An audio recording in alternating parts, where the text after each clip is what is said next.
अब एफर्मेटिव और निगेटिव के बाद अब आते हैं इंट्रोगेटिव सेंटेंसेस। इंट्रोगेटिव सेंटेंसेस में भी पहले लेते हैं हम येस और नो टाइप क्वेश्चंस, यानी जिन प्रश्नों के जवाब हाँ में या ना में दिए जाते हैं। इनकी हिंदी में पहचान ये है कि इनके वाक्यों के शुरू में क्या होता है। तो जब सेंटेंस के शुरू में क्या आ जाता है उसकी इंग्लिश वाट नहीं आती है, तो इसके लिए हम सबसे पहले इसकी हेल्पिंग वर्ब वाज या वर को आरंभ में रख देंगे। इसके बाद नंबर 2 पर रखते हैं सब्जेक्ट को। सब्जेक्ट के बाद नंबर 3 पर लाएंगे नोट, यदि नोट होगा तो। इसके बाद नंबर 4 पर लाएंगे वर्ब फर्स्ट प्लस आईएनजी, और नंबर 5 पर ऑब्जेक्ट। ऑब्जेक्ट के बाद में क्वेश्चन मार्क अवश्य लगाना होता है। फर्स्ट एग्जांपल देखते हैं, क्या तुम कक्षा में शोर मचा रहे थे। सबसे पहले क्योंकि इसमें सब्जेक्ट तुम है, यू प्लूरल नंबर में होता है इसलिए वर आएगा। फिर सब्जेक्ट यू, सब्जेक्ट के बाद लाएंगे वर्ब फर्स्ट प्लस आईएनजी। शोर मचाना की होती है मेक ए नॉइज, मेक में आईएनजी जोड़कर बन जाएगा मेकिंग ए नॉइज, और लास्ट में आएगा इन द क्लास, कक्षा में। नेक्स्ट देखते हैं, क्या ये लड़के मैदान में क्रिकेट खेल रहे थे। क्योंकि इसमें सब्जेक्ट ये लड़के हैं, ये लड़के प्लूरल नंबर में हैं इसलिए इसमें वर आएगा।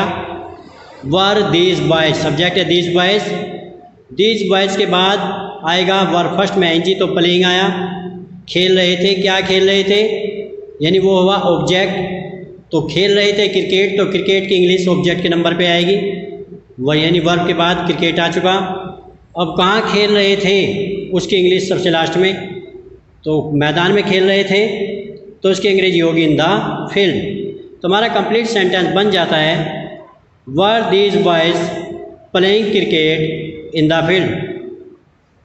नेक्स्ट एग्जांपल देखते हैं, क्या मैं झूठ बोल रहा था। इसमें सब्जेक्ट है मैं की इंग्लिश होती है आई, और आई के साथ वाज आएगा, वाज आई। वर्ब फर्स्ट है झूठ बोलना की, टेल एलाई होती है, तो टेल में एनजी जोड़ा जाएगा, तो ये बन जाएगा टेलिंग एलाई।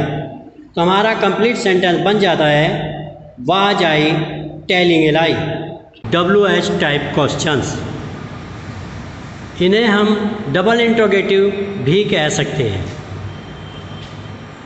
यानी हिंदी के इन वाक्यों के बीच में कोई भी प्रश्नवाचक शब्द होता है तो इसकी जब इंग्लिश बनाएंगे सबसे पहले जो भी प्रश्नवाचक शब्द सेंटेंस में आया होगा नंबर 1 पर उसी की इंग्लिश रखना है। तो नंबर 1 पर क्वेश्चन वर्ड, क्वेश्चन वर्ड के तुरंत बाद में हमें वाज या वर को रखना है। सब्जेक्ट सिंगुलर नंबर है तो वाज, और सब्जेक्ट प्लूरल नंबर है तो वर आएगा। वाज या वर के तुरंत बाद लाना है सब्जेक्ट को।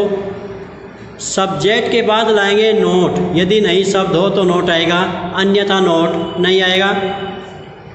फिर इसके बाद नंबर 5 पर लाते हैं वर्ब फर्स्ट प्लस आईएनजी को, और वर्ब फर्स्ट प्लस आईएनजी के बाद नंबर 6 पर लाना है ऑब्जेक्ट को। ऑब्जेक्ट के बाद क्वेश्चन मार्क अवश्य लगाना है। फर्स्ट एग्जांपल देखते हैं, यह माली पौधों को पानी क्यों नहीं दे रहा था। इसमें प्रश्नवाचक शब्द है क्यों। सबसे पहले क्यों की इंग्लिश हमने वाई को रखा है। क्वेश्चन वर्ड के तुरंत बाद आना है वाज या वर, क्योंकि इसमें सब्जेक्ट ये है माली, दिस गार्डनर सिंगुलर नंबर में है इसलिए वाज आएगा। वाज के तुरंत बाद लाना है सब्जेक्ट को, तो दिस गार्डनर। सब्जेक्ट के तुरंत बाद लाते हैं नोट को, तो नोट को रखा गया है। नोट के बाद में आएगी verb first plus ING. Water में आईएनजी जोड़ दिया जाएगा, वाटरिंग, पानी देना की इंग्लिश हो गई वाटरिंग। किसे वाटरिंग, प्लांट्स, पौधों को, तो द प्लांट्स। कंप्लीट सेंटेंस बन जाता है why was this gardener not watering the plants. Next देखते हैं, तुम आगरा कब जा रहे थे। सबसे पहले प्रश्नवाचक शब्द है कब, तो कब की इंग्लिश वैन को रखा गया है। वैन के तुरंत बाद में क्योंकि सब्जेक्ट यू है, यू प्लूरल नंबर में होता है इसलिए वर आएगा। वर के तुरंत बाद में सब्जेक्ट को रखा गया है। सब्जेक्ट के बाद verb first plus ING going, अब गोइंग के बाद आएगा टू आगरा। कंप्लीट सेंटेंस बन जाता है when were you going to Agra. Next example देखते हैं, सीता अपने कपड़े कैसे धो रही थी। सबसे पहले क्वेश्चन वर्ड है कैसे। कैसे की इंग्लिश होती है हाउ, तो नंबर 1 पर हमने हाउ को रखा है। हाउ के तुरंत बाद क्योंकि सब्जेक्ट सीता है, सीता सिंगुलर नंबर में है इसलिए वाज आएगा। वाज के तुरंत बाद सब्जेक्ट सीता, सीता के बाद आएगी वर्ब फर्स्ट प्लस आईएनजी। कपड़ा धोना के लिए आती है वॉश, तो वॉशिंग। अब क्या धो रही थी? अपने कपड़े, तो अपने कपड़े की इंग्लिश हुई हर क्लोथ्स। तो कंप्लीट सेंटेंस बन जाता है how was Sita washing her clothes. ये सेंटेंस कंप्लीट हो जाता है। अगले टर्न पर नेक्स्ट सेंटेंस नेक्स्ट टेंस कराया जाएगा। धन्यवाद।